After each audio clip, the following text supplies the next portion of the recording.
আমি যেটা বলেছিলাম কোর্টে পুরানো বলতে বুঝিয়েছি আমি নট পুরানো, এটা পুরাতন। নথি যদি গায়েব হতো, নথিটা কার কাছে ছিল? নথিটা ছিল হচ্ছে আপনার র্যাবের কাছে, যেহেতু র্যাব তদন্ত করছিল।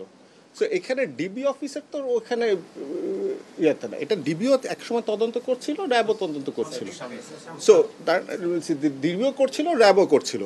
সো ডিবি এবং র্যাব দুটাই তদন্ত করছিল। র্যাব তখন এখানে এসে, তখন আমরা যেখানে এটা 5ই আগস্টের পরে এটা আমরা কোর্টের যে আদেশ চাইলাম যে এটাকে এফেক্টিভভাবে আরও তদন্ত করার জন্য একটা জয়েন্ট সেলে দেওয়া হোক, যার জন্য হাইকোর্ট ডিভিশন যে অর্ডারটা দিয়েছে সেটা হচ্ছে let the investigation in connection with Sherebangla Nagar PS case number so and so be transferred from Rapid Action Battalion to the respondent number 1 to form an appropriate well-equipped investigative agency in accordance with law by forming a high-powered task force consisting of experienced personnel from various agencies with a view to complete the investigation of the said case in due compliance of law within 6 months from the date of receipt of the copy of this order.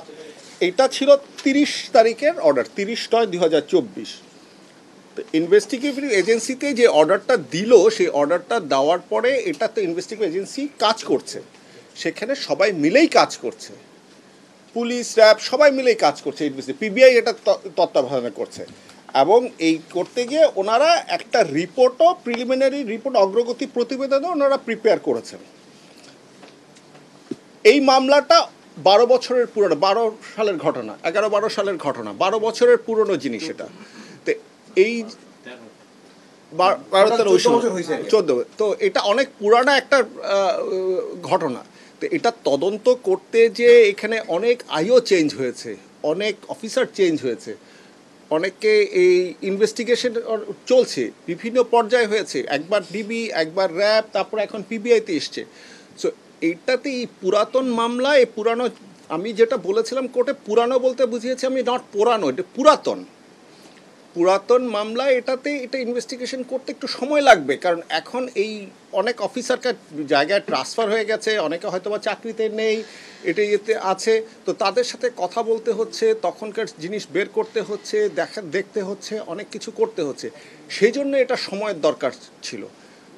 ইতিমধ্যে এই মামলাটা যেহেতু চাঞ্চল্যকর মামলা, এটা মাননীয় IG মহোদয় উনি দেখছেন, আমাদের মাননীয় অ্যাটর্নি জেনারেল উনি দেখছেন, আমরা দুই অতিরিক্ত অ্যাটর্নি জেনারেল আমার সাথে এবং ব্যারিস্টার অনিকা হকের সাথে উনি দেখছেন, পিবিআইয়ের যে প্রধান অ্যাডিশনাল আইজি উনি মোস্তফা সাহেব উনিও দেখছেন। এটা আমাদের সবার নজরে আছে, আমরা প্রায় এটা নিয়ে কথা বলছি, প্রায় এটা নিয়ে কাজ করছি, দিক নির্দেশনা দিচ্ছি, তারা ইনভেস্টিগেশন করছে।